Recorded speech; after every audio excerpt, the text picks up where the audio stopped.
बिस्मिल्लाहिर्रहमानिर्रहीम।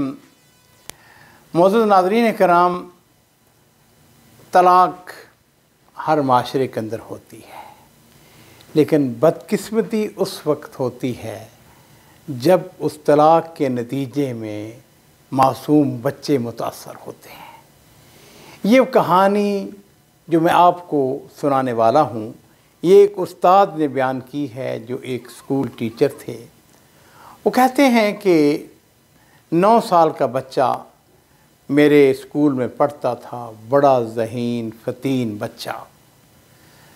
लेकिन मैं कुछ महीनों से उसे देख रहा था कि वो क्लास में अक्सर ऊँघता रहता है, पढ़ाई में उसकी दिलचस्पी ख़त्म हो गई है।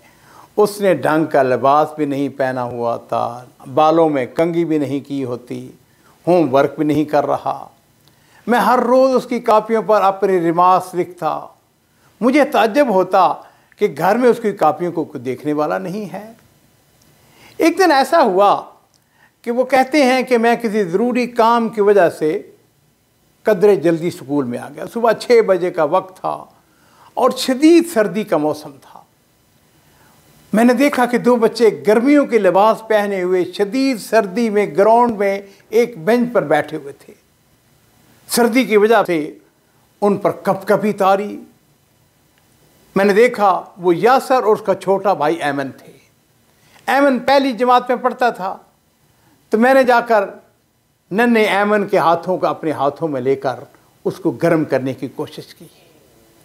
मैंने पूछा, यासर बेटा, तुम इतनी जल्दी स्कूल क्यों आ गए? तुमने स्वेटर जैकेट्स वगैरह क्यों नहीं पहन रखी? ये सुनकर यासर ने अपने भाई को अपने साथ गले में लगा लिया और मुझसे नजरें चुराते हुए नीचे देखने लगा। मैंने दोनों भाइयों को अपने साथ लिया और अपने दफ्तर में ले गया। मैंने अपनी जैकेट उतारी और सर्दी से ठिठुरते हुए छोटे भाई को पहना दी और फिर मैंने उससे वही सवाल दोहराया। मैंने पूछा कि आप इतनी जल्दी स्कूल कैसे आ गए? तो यासर कहने लगा, टीचर मुझे नहीं पता, ड्राइवर हमें छोड़ गया है। तो मैंने सवाल किया, मैंने कहा आपके वालिद कहाँ हैं? यासर कहने लगा कि मेरे वालिद मंतका शर्किया में किसी इलाके में गए हैं। तो मैंने पूछा कि तुम्हारी माँ, उसने तुम्हें इतनी सर्दी के मौसम में गर्मियों वाले लिबास में कैसे स्कूल भेज दिया? उसने मेरी बात सुनी, कहने लगा मेरी अम्मी, और फिर वो ज़ारो कतार रोने लगा और उससे आगे कुछ ना कह सका। छोटे भाई ऐमन ने मुझे बताया, हमारी अम्मी हमारे मामू के घर में है। मैंने पूछा कब से? कहने लगा काफ़ी अरसों से, कई महीने से वो हमारे मामू के घर में है। हमारी वालदा ने, हमारे वालिद ने एक दूसरे को छोड़ दिया है। हमारे वालिद ने वालदा को तलाक दे दी है। हमारे वालिद हमारी वालदा को बहुत मारा करते थे और फिर एक दिन हमारी वालदा हमें छोड़कर हमारे मामू के घर चली गई। ये कहकर दोनों भाइयों ने फिर रोना शुरू कर दिया। उस्ताद कहते हैं कि मेरी कैफियत ये थी कि मैं भी रोने लग गया और फिर मैंने उनसे सवाल किया कि क्या तुम्हारी वालदा तुमसे बहुत मोहब्बत करती है? क्या ऐसा नहीं है? यासर कहने लगा, जी हाँ, क्यों नहीं, हमारी वालदा हमसे बहुत मोहब्बत करती हैं, लेकिन क्या करें, मेरे वालिदैन इकट्ठे नहीं रह सकते। तलाक से पहले भी वो आपस में लड़ते रहते थे, झगड़ते रहते थे। ये कहकर उस यासर ने फिर रोना शुरू कर दिया। उस्ताद कहता है कि मैंने पूछा, आप अपनी वालदा से नहीं मिलते? यासर, नहीं, बड़े लंबे अरसे से हमने उसे नहीं देखा। और फिर वो कहने लगा, उस्ताद मोहतरम, एक दफ़ा हमारी वालदा से हमारी मुलाकात करवा दें, आपका हम भाइयों पर बहुत बड़ा एहसान होगा। उस्ताद कहता है कि मैंने पूछा कि क्या आपका वालिद आपको आपकी वालदा से मिलने की इजाज़त नहीं देता? यासर कहने लगा, उस्ताद मोहतरम, पहले इजाज़त थी, लेकिन जब से हमारे वालिद ने नई शादी की है, हमारी नई वालदा हमारी अम्मी से मिलने की इजाज़त नहीं देती। उस्ताद कहता है कि मैंने पूछा कि तुम्हें होमवर्क कौन कराता है? यासर कहने लगा, उस्ताद मोहतरम, हमारी पढ़ाई की किसको परवाह है? शायद हमारे बाप की नई बीवी यही चाहती है कि हम ना ही पढ़ें। जब कभी हम स्कूल बैग लेकर बैठते भी हैं तो वो हमें उठाकर किसी काम लगा देती हैं। और मेरे जहन में तरह तरह के ख्यालात आ रहे थे। उस्ताद कहते हैं कि मैंने सोचना शुरू किया, इन बच्चों को किस जुर्म की सज़ा दी जा रही है, उन्हें किस वजह से कुर्बानी का बकरा बनाया जा रहा है। ये तलाक, ये अलहदगी, इन लोगों के दिलों से रहमत क्यों निकल गई है, इनके ज़मीर क्यों मुर्दा हो गए हैं। और फिर वो उस्ताद कहते हैं कि मैंने अज़म कर लिया, इरादा कर लिया कि मैंने यासर और ऐमन के मसले को सुलझाने की पूरी कोशिश करनी है। मैंने उनके ख़ानदान के बारे में मालूमात जमा करनी शुरू कर दी। मुझे मालूम हुआ कि उनकी वालदा रियाज में ही रहती है। मैंने अपने ऑफिस सेक्रेटरी से पूछा कि उनका वालिद कभी स्कूल आया है। सेक्रेटरी कहने लगा कि हमने उसे कई मरतबा बुलाया लेकिन वो आता ही नहीं है, हालांकि वो बड़ा पढ़ा लिखा है, उसके पास मास्टर डिग्री है। यासर के बारे में मैं अच्छी तरह जानता था कि वो इंतहाई ज़हीन फ़तीन तालिब इल्म है, इम्तिहानात में हमेशा नुमाया पोजीशन हासिल करता, लेकिन अब उसकी हालत अचानक बदल गई। उस्ताद कहता है कि मैंने यासर के वालिद से राब्ते की बारहा कोशिश की लेकिन कामयाब ना हो सका। अक्सर वो सफ़र में होता था, बड़ी मुश्किल से मैं उसकी वालदा से राब्ता कर सका।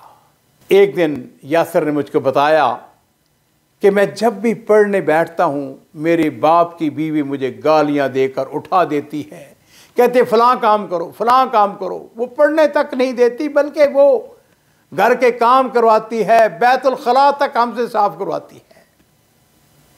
मैं यासर की बात सुनकर हक्का बक्का रह गया कि आज के मुहज़्ज़ब माशरे में भी ऐसा होता है। मैंने उसे कहा अच्छा ऐसा करो कि तुम अपनी पढ़ाई पर तवज्जो दो, मैं तुम्हें एक इंतहाई कीमती इनाम दूंगा, वो इनाम जो तुम्हारी सोच से भी ज़्यादा कीमती होगा। मैंने उसे बताया कि मैं अपने ऑफिस में तुम्हारे वालदा से फ़ोन पर तुम्हारी बात करा दूंगा। मुझे अंदाज़ा नहीं था कि ये उसके लिए कितना बड़ा वादा था। ये बात सुनकर यासर तड़प उठा, अपनी जगह से उठकर मेरे पास आया, मेरी मिन्नत समाजत करने लगा, कहने लगा उस्ताद मोहतरम एक दफ़ा मेरी वालदा से मेरी बात करा दो, मैं आपकी हर बात मानूंगा, मैं जैसे आप कहेंगे वैसे ही करूंगा, खूब दिल लगा कर पढ़ाई करूंगा, बस एक मरतबा मेरी वालदा से मेरी बात करा दें बस। हाँ उस्ताद मोहतरम, इस बात का मेरे बाप को पता नहीं चलना चाहिए। और फिर नाज़रीन इकराम, उस्ताद कहता है कि यासर ने एक हफ्ते के दौरान अपना वादा सच कर दिखाया, खूब मेहनत करने लग गया। एक हफ्ता गुजरा, मैंने प्रिंसिपल को यासर और ऐमन की कहानी सुनाई और उनकी वालदा से फ़ोन पर बात करवाने की इजाज़त तलब की। प्रिंसिपल बहुत अच्छा आदमी था, उसने बग़ैर किसी लेलोलाद के उसने बखुशी इसकी इजाज़त दे दी। और मैंने दिन के 10 बजे यासर के मामू के घर फ़ोन मिलाया। थोड़ी सी देर के बाद यासर की वालदा फ़ोन पर थी। जब मैंने उसे बताया कि मैं यासर और ऐमन का उस्ताद हूँ तो वो बेसब्री से अपने बच्चों के बारे में पूछने लगी। जब मैंने उसको बताया कि यासर और ऐमन खैरियत से हैं और आपसे बात करने के मुश्ताक हैं तो फिर मुझे हिचकियाँ सुनाई देने लगी। कहने लगी कि मैं भी दिन रात उनसे मुलाकात या बातचीत करने के लिए तड़प रही हूँ, लेकिन हाय उनका जालिम बाप अपनी दूसरी बीवी के कहने पर मुझे बच्चों से मिलने नहीं देता। आज 5 महीने हो चुके हैं। ये कहकर उसने फिर रोना शुरू कर दिया। मैं भी खुद पर काबू ना रख सका, मेरे भी आंसू निकल आए। मैंने कहा बीबी खुश हो जाएं, आज मैं आपकी दोनों भाइयों से बात करवाता हूँ, लेकिन मैं आपसे एक वादा लेना चाहता हूँ कि आप अपने बच्चों की हिम्मत बंधाएंगी, उन्हें दिलजमी से पढ़ने की तरगीब देंगी। वादा कीजिए कि आप बच्चों से उनके वालिद या उनकी नई बीवी के ख़िलाफ़ कोई बात नहीं करेंगी। उम्मे यासर कहने लगी कि उस्ताद मोहतरम मुझे उनसे क्या लेना देना, मेरी दिलचस्पी तो अपने बच्चों के साथ है। और फिर मैंने यासर और ऐमन को प्रिंसिपल के कमरे में बुलाया, दरवाजे को अंदर से बंद कर दिया और यासर से मुखातब होते हुए मैंने कहा, यासर तुम्हारी अम्मी तुमसे बात करना चाहती हैं। यासर को ये बात सुनकर अपने कानों पर यकीन ना आया। कहने लगा, उस्ताद मोहतरम आपने क्या कहा? मैंने कहा तुम्हारी वालदा लाइन पर है, उनसे बात कर लो। और यासर रिसीवर कान से लगाकर कहने लगा, अम्मी अम्मी अम्मी। और फिर जज्बात का ऐसा गलबा था कि वो उससे आगे कुछ नहीं कह पा रहा था। मैंने उन दोनों माँ बेटे को छोड़ा और छोड़कर कमरे से बाहर आ गया ताकि वो जी भर कर बातें कर सकें। यासर कमोबेश 15 मिनट तक अपनी वालदा से बातें करता रहा। अपनी वालदा से बात करके उसमें इत्मीनान और सुकून आ गया। जहाँ तक ऐमन का ताल्लुक था वो कदरे मुख्तलिफ था।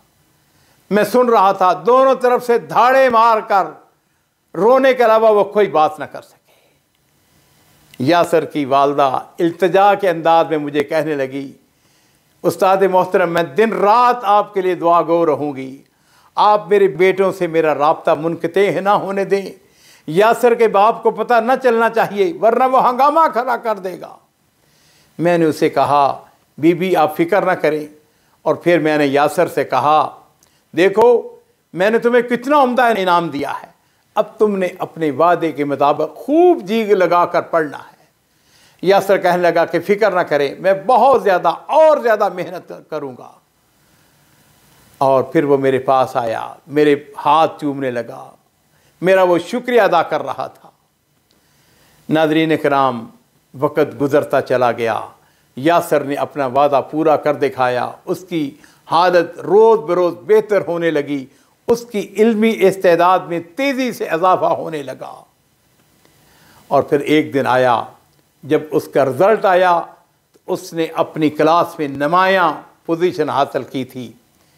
मैंने दोनों भाइयों को बुलाया, उन्हें उम्दा इनामात से नवाजा। रिज़ल्ट कार्ड के साथ बंद लिफाफे में एक ख़त दिया और उसे कहा, यासर इस ख़त को अपने वालिद को देना। ये ख़त कई सफ़हात पर मुश्तमिल एक तफसीली एक मुफस्सल ख़त था। मेरे कुलीग्स ने मुझको मना भी किया, लेकिन मैंने यासर को ताकीद की कि ये ख़त अपने वालिद को देना। ये ख़त तुम्हारी बाप की बीवी के हाथ नहीं लगना चाहिए। और अजीज़ो, यासर रिज़ल्ट कार्ड, तोहफ़ और ये ख़त लेकर पीर के दिन अपने घर जाता है। अगले दिन मंगल के दिन मैंने देखा, सुबह सुबह मेरा यासर के साथ सामना होता है। वो बहुत अच्छा लिबास पहने हुआ था। एक शख्स ने उसका हाथ पकड़ रखा था। मुझे देखते ही वो तेज़ी से मेरी तरफ आया और मुझसे चिमट गया। मेरे हाथ चूम कर कहने लगा, उस्ताद मोहतरम ये है मेरे वालिद। और यासर का वालिद मैंने देखा अपने किए पर नादम शर्मिंदा। कहने लगा, उस्ताद मोहतरम मुझे नहीं अंदाज़ा था कि मेरे बच्चे किन मुश्किलात का सामना कर रहे हैं। कहने लगा, मेरे ज़ख्मों को आप ना कुरे दें, मुझसे बहुत बड़े जुर्म का इर्तिकाब हुआ है, मैं इसकी ज़रूर तलाफ़ी करूँगा। मैं आपसे वादा करता हूँ कि मैं यासर और ऐमन को उनकी खोई हुई खुशियाँ लौटाऊँगा। और फिर यासर के वालिद ने अपना वादा पूरा कर दिखाया। दोनों भाइयों की हालत बहुत बेहतर और मिसाली हो गई। वो अपनी वालदा से मुलाकातें करने लगे और मैं अल्लाह का शुक्र अदा करता हूँ। अल्लाह ताला ने मेरी अदना सी कोशिश से दो नौनिहालों को बिखरने से बचा लिया। नाज़रीन किराम, इस माशरे के अंदर तलाक़ें होती हैं, घरों में इख्तिलाफ़ात होते हैं, झगड़े होते हैं। मियाँ और बीवी के आपस में इख्तिलाफ़ात की वजह से औलाद को, बच्चों को मुतासर न होने दें, उनकी तालीमी हालत को बिगड़ न दें, बल्कि कोशिश करें कि आपके बच्चों को खुदा न खास्ता किसी वजह से उनके ऊपर जुल्म ना हो। आपके माशरे के अंदर बच्चों के ऊपर गहरी नज़र रखें। और मैं ये समझता हूँ कि बच्चों के ऊपर बहुत बड़ा एहसान है कि अगर खुदा न खास्ता वालिदैन में सेपरेशन हो गई है, कि ये देखें कहीं उनके ऊपर जुल्म तो नहीं हो रहा है। अल्लाह ताला हम सबको अपनी ज़िम्मेदारी पूरी करने की तौफ़ीक़ अता फ़रमाए।